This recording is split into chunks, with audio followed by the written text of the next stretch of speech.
Hello বন্ধুরা, তো ফিরে আসলাম আরও একটি নতুন ভিডিও নিয়ে সজল আর্ট হাউস চ্যানেলে।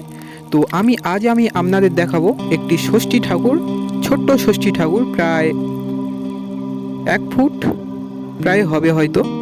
তো সেই ঠাকুরটি আজ আমি রং করব এবং কিভাবে রং করছি প্রথম থেকে একদম লাস্ট পর্যন্ত আমি আপনাদের সেই ভিডিওটি দেখাবো।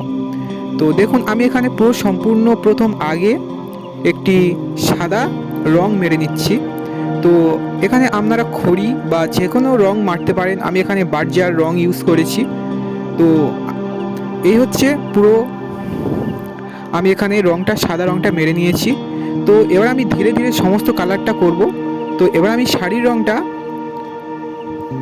লাল দেবো। তো আপনারা চাইলে যে কোনো কালারই দিতে পারেন। তো আমি এখানে লাল দিচ্ছি, লালটাই আমি চয়েস করি সব ঠাকুর রং করার জন্য। তো লালটাই করলে খুবই সুন্দর দেখায়। তো লালের উপরে যে কোনো কালারই ফোটে, সাদা বলো বা যে কোনো কালারই ডিজাইন করলে খুবই সুন্দর দেখায়। তো আমি রং করি, তো আপনারা দেখতে থাকুন আমি কিভাবে রংটা করছি। তো চলো দেখতে থাকুন রংটি। তো এখানে আমার সম্পূর্ণ শাড়িটি রং হয়ে গেছে। তো তারপর আমি এই শাড়ির কালারটা হয়ে যাওয়ার পরে আমি যে স্কিন কালারটা হয় তো সেটাই আমি এখানে লাগিয়ে নিচ্ছি। তো ধীরে ধীরে আমি স্কিন কালারটা লাগাই। দেখুন, আমি এখানে একটু দুধে আলতা গায়ে রং করার চেষ্টা করেছি। তো সেই দুধে আলতায় রংটা আমি লাগাচ্ছি। তো আপনারা চাইলে হলুদ বা একটু যে মিষ্টি কালার, যে কোনো কালারই হয় আপনারা লাগাতে পারেন, খুবই সুন্দর দেখাবে। এই ষষ্ঠী ঠাকুরটা একটু ছোট ছিল, তাই রং করতে একটু সমস্যা হচ্ছিল। তো আমি এখানে স্কিন কালারটা মারছি। তো আপনারা দেখুন আমি কিভাবে কমপ্লিট করি সম্পূর্ণ ফাইনাল লুকটি। তো এদিকে স্কিন কালারটা লাগানোর পরে আমি এখানে গায়ে ব্লাউজটা রং করে দিচ্ছি। তো আমি এখানে ব্লাউজটা রং করছি একটি হলুদ রং দিয়ে। হলুদ রংটা খুবই সুন্দর দেখায়, কারণ লাল আর হলুদ খুবই জ্বলে বা দূর থেকে খুবই সুন্দর দেখায়। তো আমি ধীরে ধীরে সম্পূর্ণ কালারগুলি করছি। তো আমরা দেখুন আমি কীরকমভাবে রঙগুলো করি। তো অবশ্যই চ্যানেলটিকে ফলো করে রাখবেন বা সাবস্ক্রাইব করবেন। তো আমি এরকমই ছোটোখাটো ভিডিও বা ছোটোখাটো ঠাকুর রং করার ভিডিও নিয়ে আমি এই চ্যানেলে খুবই তাড়াতাড়ি আসবো। তো চলো দেখতে থাকুন ভিডিওটি, আপনাদের খুবই ভালো লাগবে। তো এখানে সম্পূর্ণ সব কালার মারার পরে আমি এখানে কালো রং দিয়ে পুরো শাড়ির আঁচলটি করছি। তো কালো আমি দেওয়ার কারণ হলো কালোর উপরে যে কোনো সাদা রং দিলে খুবই সুন্দর দেখায়।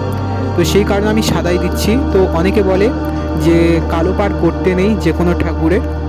তো তার জন্য আপনারা চাইলে অন্য কালার করতে পারেন। তো আমি এখানে কালোই রঙই ইউজ করছি। তো তারপর আমি ধীরে ধীরে মাথার চুল এবং বেড়ালের কালার বা যে কোনো কালারই বাকি আছে আমি সবকটা কালার আমি করে নেব। তো তার জন্য অবশ্যই পুরো ভিডিওটি দেখতে হবে আমি কীভাবে রং করছি। তো চলো সঙ্গে থাকো পুরো ভিডিওটি দেখার জন্য।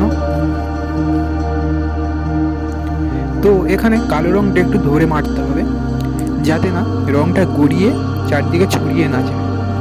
তো তার জন্য একটু ধরে ধরে রংটা করতে হবে।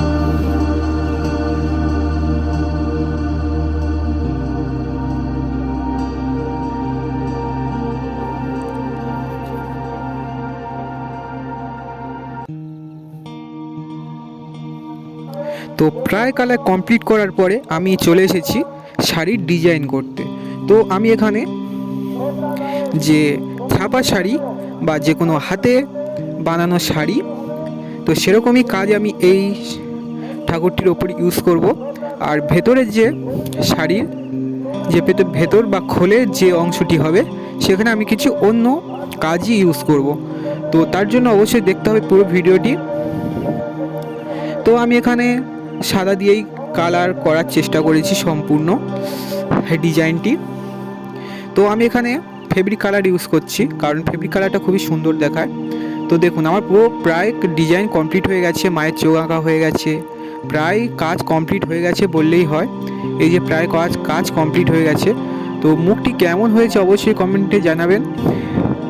তো দেখা হচ্ছে আর একটি পরবর্তী ভিডিও নিয়ে। তো সঙ্গে থাকবেন এরকমই ছোট ছোট কাজ দেখার জন্য। তো টাটা।